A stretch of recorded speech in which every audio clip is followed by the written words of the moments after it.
여러분 안녕하세요. 반갑습니다. 저는 오늘부터 포교 스피치 강의를 하게 된 이현정이라고 합니다. 네, 반갑고요. 여러분과 즐거운 포교 스피치 강의를 한다는 그 마음에 정말 설레서 왔습니다. 여러분도 함께 같이 감동적으로 같이 해주실 거죠? 네, 부탁드리겠습니다. 자, 포교 스피치 그럼 굉장히 낯설어 하실 분들이 많을 것 같아서 조금 우려되는 면도 좀 있습니다. 뭐 스피치?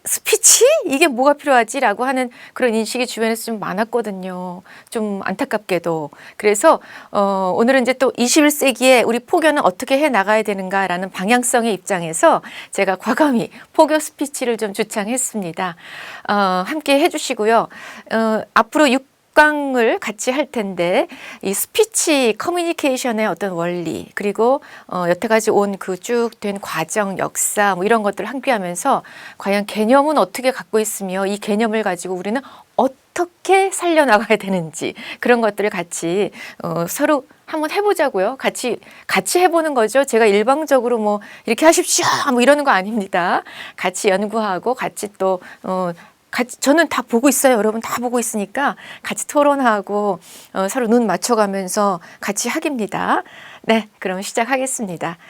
자, 포교 스피치라고 이제 하면서 인간이라는 정의부터 먼저 한번 해보려고 합니다. 왜냐하면 인간만이 언어를 할 수 있고 말을 할 수 있고 말과 관련된 역사를 이루어가는 거거든요. 우리의 인생 전체가 다 말로 인한 역사입니다. 자, 그래서 여기에 지금 나와 있듯이 인간만이 도구를 사용하고 인간만이 언어를 구사하는 고등동물이다라고 하는데 혹자는 아마 반려동물을 키우시는 분들은 느끼실 겁니다. 동물들도 말을 한다라는 거죠. 저도 반려동물을 키우고 있으면서 같이 대화합니다. 자, 그런데 인간만이 가지고 있을 수 있는 것은 언어를 창조할 수 있다는 것이고요. 또 과거, 현재, 미래를 다 구사할 수 있는 것이고 기억을 떠올릴 수 있는 것이고 누구에게 동기부여시켜 줄 수도 있는 것이고 그 말로 인해 사람을 해칠 수도 있는 것이고 여러 가지 말로 우리는 창조를 할 수 있다라는 것이 동물과 다른 거죠. 물론 동물들도 뭐 1000개 이상의 수화를 하는 그런 원숭이, 보노보, 뭐 이런 고릴라 이런 계통도 있고 또 뭐 앵무새도 말을 하고 하지만 이 동물들은 유전적인 언어를 하는 것이고요. 사람은 문화적인 언어를 하는 것입니다. 그런 것들이 아주 월등히 차이가 나는 것이죠. 자, 그래서 혹자는 이렇게들 말을 하는 사람도 있습니다. 동물보다 더 못하게 말을 하는 사람은 동물보다 더 못한 사람이다. 뭐 이런 이야기도 있는데요. 우리가 인간으로서 어떻게 말을 남에게 타인에게 영향을 주며 좋은 영향을 주면서 이야기를 할 수 있는가. 자, 그 시작으로 스피치, 포교 스피치를 시작을 하겠습니다.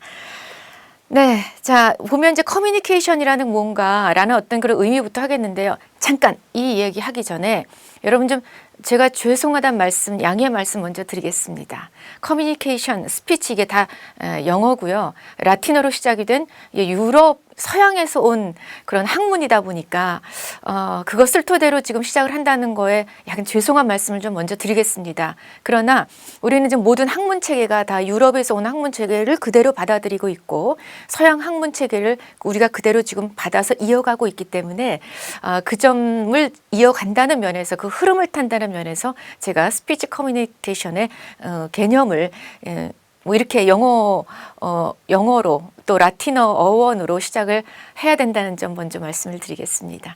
네, 커뮤니케이션 그러면 이게 영어죠. 라틴어로는 커뮤니로 시작을 하는데 그 어원은 서로 공유하다 그리고 나누다 뭐 이런 겁니다. 그래서 커뮤니티도 이제 여기서 나온 거죠. 서로 같은 문화를 가진 공동체 이런 것들을 커뮤니티라고 하는 거고 이 커뮤니티 안에서 같은 종교 집단 뭐 무슨 집단이 파생되어 나올 수가 있는 것이죠.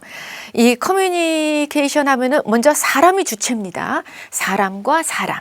또 사람과 동물, 또 사람과 이제는 기계로 이렇게 통신을 하는 것이고 서로 커뮤니케이션, 대화, 소통을 한다는 것이죠. 요즘에 21세기에는 제4차 혁명이다 뭐다 해서 기계랑 소통하는 그 빈도수가 점점 늘어나고 있습니다. 자, 그것도 역시 커뮤니케이션이다 해서 이 스피치 커뮤니케이션의 영역은 기하급수로 지금 늘어나고 있습니다.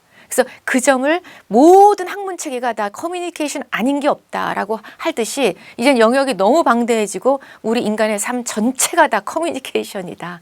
이렇게도 이야기를 합니다. 그래서 하다못해 이제는 지금 기계 이야기도 했지만은요. 집안에 있는 그 뭐 온도, 자동 온도 조절 시스템도 내가 이제 누르면서 커뮤니케이션 하는 것이고요. 하다못해 군에서도 뭐 유도탄을 탁 폭발 뭐 이렇게 탁 던질 때도 그런 것도 다 기계를 조작하는 인간이 먼저 하는 겁니다. 커뮤니케이션 하는 것이죠. 자, 그래서 그런 것들, 이 슈람이라는 학자는 여기 지금 나와 있지만 1971년에 이렇게 말을 했습니다. 커뮤니케이션은 자극을 전달하는 것이다. 이게 누르는 거나 아니면 내가 말로 하는 것이냐 아니면 말로 그 사람과 눈을 맞추면서 이야기를 하는 것, 어떤 이야기를 하는 것인지 상대방에게 자극을 전달하는 거다. 이렇게 이야기를 한 분도 있습니다. 자, 커뮤니케이션은 크게 두 가지로 지금 여태까지 나누고 와 있었습니다. 지금은 세 가지인데요. 일단 두 가지만. 사람과 사람 간의 커뮤니케이션. 그 다음에 뭐 사람과 여러 가지 기계 통신 작용 이런 걸로 한 매스 커뮤니케이션, 보통 우리가 매스컴이라고 하는 것도 커뮤니케이션의 한 종류입니다. 우리가 매스컴 없이 살 수 없잖아요. 굉장히 중요한 거죠. 인간의 삶을 다 좌지우지하는 것이 이 커뮤니케이션 덩어리입니다. 자, 인간 간의 인터퍼스널 커뮤니케이션이라고 하고요. 하나는 매스 커뮤니케이션이라고 합니다. 자, 먼저 사람과 사람 간의 커뮤니케이션을 보겠습니다. 인간이 인간에게 무언가를 전달하면서 그 사람에게 내 의견을 전달해서 그 사람이 듣도록 하는 거. 이게 지금 말로는 설득이라고 하는 거죠. 자, 우리 포교사 입장에서 서로 얘기합시다. 부처님 말씀을 전달하는 겁니다. 그 사람이 듣든 말든 상관없이 난 전달만 하면 돼. 그러진 않잖아요. 그 사람이 듣도록 해주고 부처님 말씀에 감화돼서 나도 절에 가야겠다. 아니면 더욱더 열심히 나도 기도 수행을 더 열심히 분발해서 해야겠다라는 어떤 동기부여와 이런 행동으로 연결하게끔 해주는 역할을 포교사분들이 하시잖아요. 그래서 이런 것들이 인간과 인간의 어떤 이야기 커뮤니케이션은 그냥 하는, 제가 지금 이 말하면서 생각이 났는데 어떤 분들이 막 교통 거기서 이제 싸움이 시작이 된 거예요. 그러다가 왜 교통에서 싸우기 시작하면은 남녀노소 지위 고하도 없잖아요. 그냥 막 삿대질하고 싸우잖아요. 그것도 역시 싸움 커뮤니케이션입니다. 자, 그런데 내가 내 입 뭐 이제 험한 말이 막 나오니까 네가 지금 몇 살인데 그런 말이야? 막 이렇게 나왔어요. 그랬더니 그 상대방이 이런 말을 하는 거예요. 내가 내 입 가지고 내 말을 못해? 막 이렇게 나오는 거예요. 정말 아주 극한으로 가는 거죠. 자, 그런데 보통 그게 이제 싸움에서 나온 말이지만 제가 곰곰이 생각을 했습니다. 내가 내 입 가지고 내가 말하는 건 내 자유다라는 것인데 사실상 그게 자유가 아닙니다. 우리가 불교에서도 가장 입조심을 하라라고 하지 않습니까? 가장 기본이. 그래서 내가 내 입을 가지고 있지만 함부로 할 수 없는 게 이게 말입니다.